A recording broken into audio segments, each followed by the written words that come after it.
Assalamualaikum warahmatullahi wabarakatuh. Perkenalkan, nama saya Jumi Oktasari dari Program Studi Pendidikan Teknik Mesin Angkatan 2019, Fakultas Keguruan dan Ilmu Pendidikan Universitas Sriwijaya. Perkembangan zaman membuat kita harus berpikir cerdas agar dapat menyeimbangi apa yang zaman berikan kepada kita. Dalam dunia pendidikan, tidak ada hal yang tidak berkembang. Sebagai contoh, perkembangan media pembelajaran sebagai salah satu cara atau strategi meningkatkan prestasi. Sebagai pelajar teknik, maka saya akan memberikan sebuah video pembelajaran tentang pahat bubut yang bertujuan supaya mahasiswa tahu apa itu pahat bubut, fungsi pahat bubut, macam-macam pahat bubut, serta kerusakan yang terdapat pada pahat bubut. Selamat menyaksikan.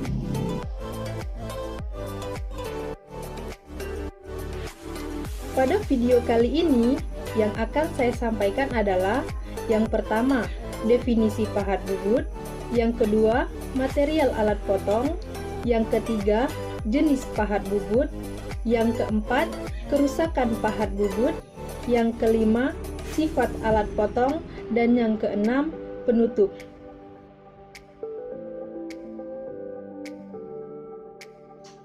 Definisi: pahat bubut merupakan alat potong yang digunakan untuk menyayat benda kerja dalam proses pembubutan.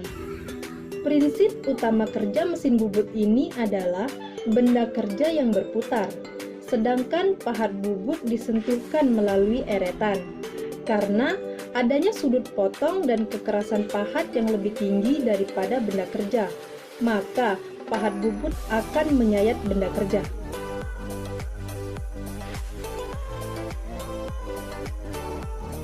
Material eretan. Terdapat 6 material eretan pada pahat bubut. Yang pertama, baja karbon tinggi. Yang termasuk dalam kelompok baja karbon adalah high carbon steel atau HCS dan carbon tall steel atau CTS, dengan persentasi unsur lain relatif rendah, yaitu Mn, W, dan Cr, masing-masing 2%, sehingga mampu memiliki kekerasan permukaan yang cukup tinggi. Baja karbon jenis ini hanya dapat digunakan untuk memotong logam yang lunak atau kayu. Yang kedua, baja kecepatan tinggi atau HSS. Pada sekitar tahun 1898, ditemukannya jenis baja paduan tinggi dengan unsur paduan krom dan wolfram. Dengan melalui proses penuangan, selanjutnya dilakukan pengerolan atau penempaan yang dibentuk menjadi batang segi 4 atau silinder.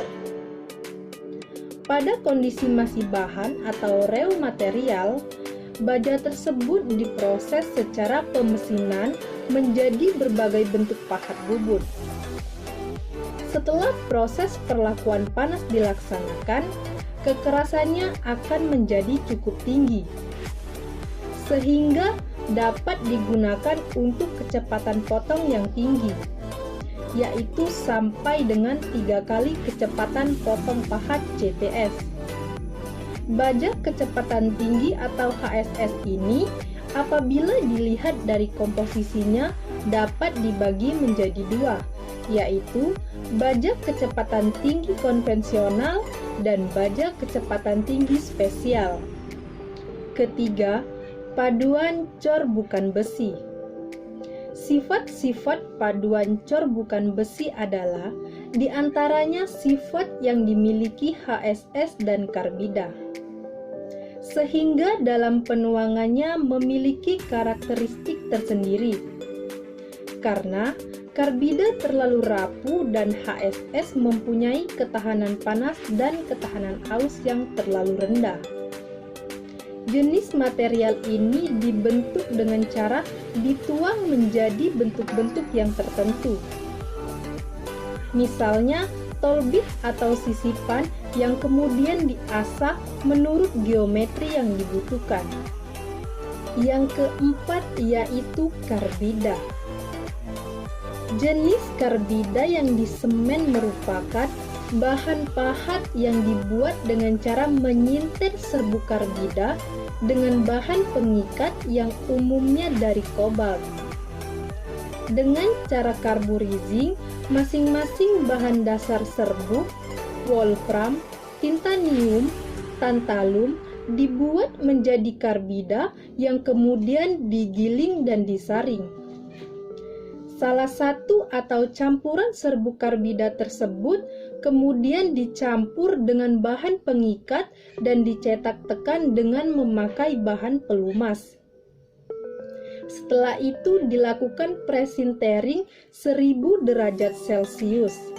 Pemanasan mula untuk menguapkan bahan pelumas dan kemudian sintering 1600 derajat Celcius. Sehingga bentuk keping atau sisipan sebagai hasil proses cetak tekan akan menyusut menjadi sekitar 80% dari volume semula. Hot hardness karbida di semen atau diikat ini hanya akan menurun apabila terjadi pelunakan elemen pengikat. Semakin besar persentase pengikat CO, maka kekerasannya menurun, dan sebaliknya, keuletannya akan membaik. Yang kelima, intan. Sinteret diamond merupakan hasil proses sintering serbuk intan tiruan dengan pengikat CO kisaran 5% sampai 10%. Tahan panas sangat tinggi dan tahan terhadap deformasi plastik. Sifat ini ditentukan oleh besar butir intan serta persentase dan komposisi material pengikat. Karena intan pada temperatur tinggi akan berubah menjadi grafit dan mudah terdifusi dengan atom besi, maka pahat intan tidak dapat digunakan untuk memotong bahan yang mengandung besi atau ferrous. Dan yang keenam, keramik. Keramik menurut definisi yang sempit adalah material paduan metalik dan non-metalik. Sedangkan menurut definisi yang luas adalah semua material selain metal atau material organik yang mencakup juga berbagai jenis karbida, nitrida, oksida, borida, dan silikon, serta karbon.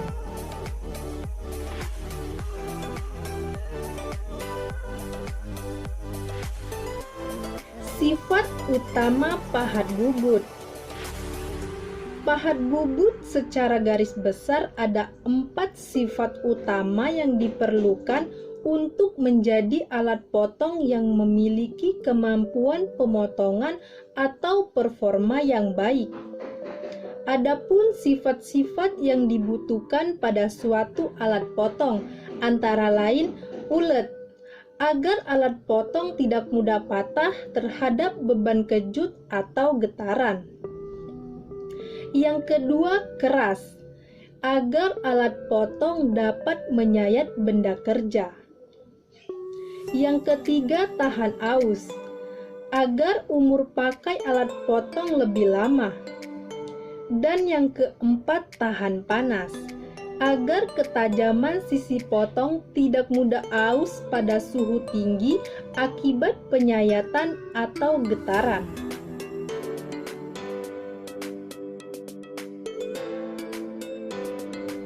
Macam-macam pahat bubut. Yang pertama pahat ISO dan yang kedua pahat HSS.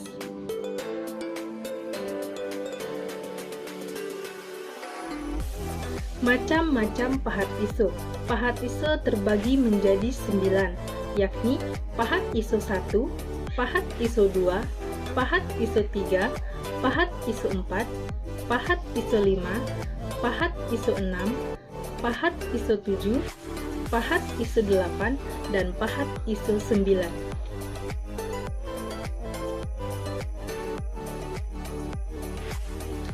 Pahat ISO 1 digunakan dalam proses pembubutan memanjang dengan tujuan mengurangi diameter benda kerja karena plane angle 75 derajat, sehingga pahat ini tidak digunakan untuk membuat pundak poros tegak lurus 90 derajat.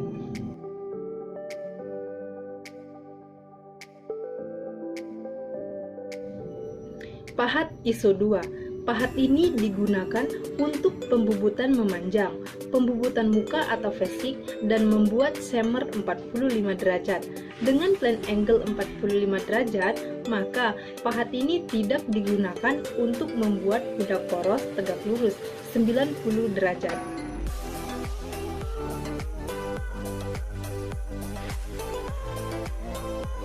Pahat ISO 3. Pahat ini digunakan untuk pembubutan memanjang dan pembubutan muka atau facing dengan plane angle 93 derajat, sehingga pahat ini dapat digunakan untuk membuat pundak poros tegak lurus 90 derajat.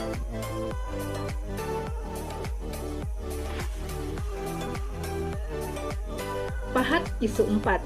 Pahat ini digunakan dalam proses finishing benda kerja dengan plane angle 0 derajat serta sisi potong berada di depan, maka pahat ini hanya bisa untuk memotong benda kerja dengan pemotongan yang kecil karena beban yang diterima cukup besar.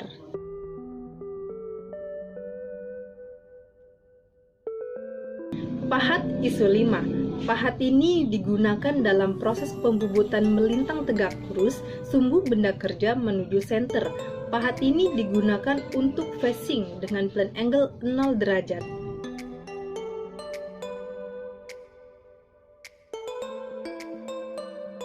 Pahat ISO 6. Pahat ini digunakan untuk pembubutan memanjang dengan plane angle 90 derajat, maka pahat ini digunakan untuk membuat pundak poros tegak lurus 90 derajat.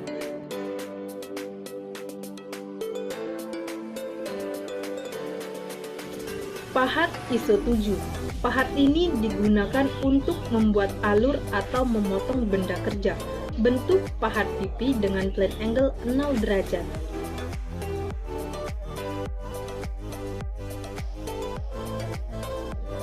Pahat ISO 8. Pahat ini digunakan untuk memperbesar lubang atau boring yang telah ada sampai tembus.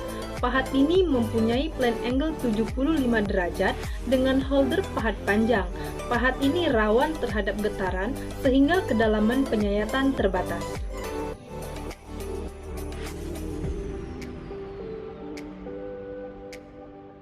Dan yang terakhir, pahat ISO 9. Pahat ini digunakan untuk memperbesar diameter lubang atau boring, lubang bertingkat atau step. Pahat ini mempunyai plane angle 92 derajat dengan holder pahat yang memanjang. Pahat ini rawan terhadap getaran dan lentur sehingga kedalaman penyayatan terbatas.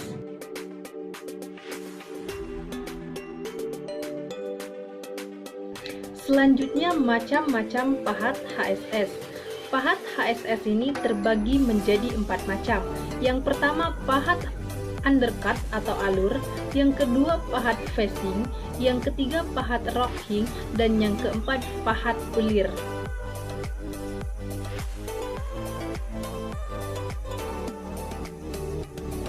Pahat bubut undercut atau alur. Pahat ini digunakan untuk membuat alur atau memotong benda kerja. Fungsinya seperti pahat ISO 7.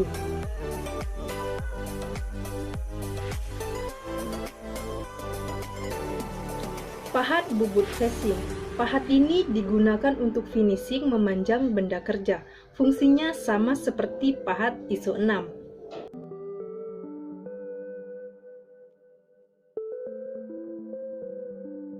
Pahat bubut rocking. Pahat ini dapat digunakan untuk membubut memanjang maupun melintang.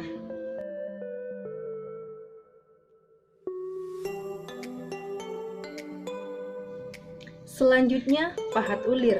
pahat ini digunakan untuk pembubutan ulir luar dan bentuknya disesuaikan dengan ulir yang akan dibuat.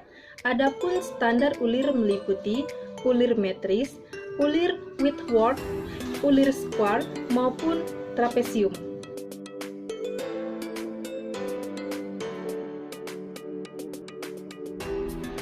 Selanjutnya, kerusakan pada pahat bubut.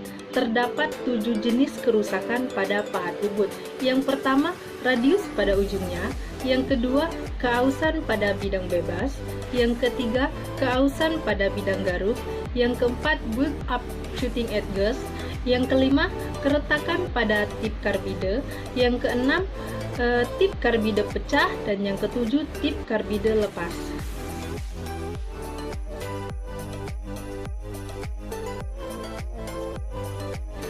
Radius pada ujung pahat bubut disebabkan karena pemakanan yang sudah melebihi ambang tolive. Tolive pahat tergantung penggunaan feed, shooting speed, dan material pada benda kerja.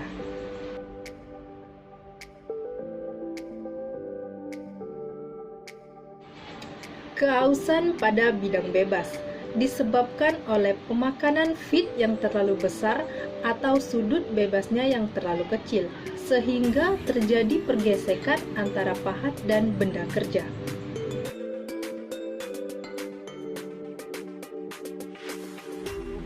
Keausan pada bidang garuk disebabkan karena panas yang berlebihan atau overheating yang terjadi karena pemakanan shooting speed yang terlalu tinggi dan pendinginan yang tidak optimal.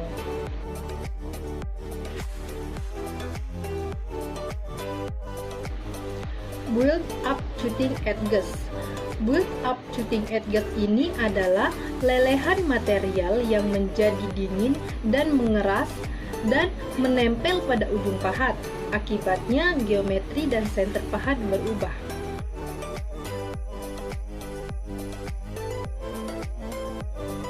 Selanjutnya, keretakan pada tip karbide disebabkan karena overheating dengan pendinginan yang tidak kontinu.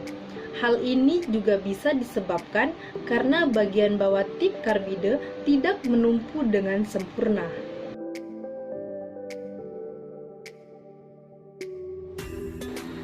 Tip karbide pecah. Hal ini disebabkan karena tip karbide tidak bisa menahan beban kejut. Selain itu juga karena depth of cut yang terlalu besar dan fade atau CS yang berlebihan.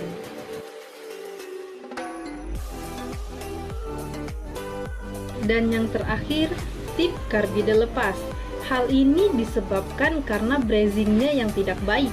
Selain itu juga karena pembebanan yang berlebihan, sehingga mengakibatkan lepasnya sistem pengikat yang ada.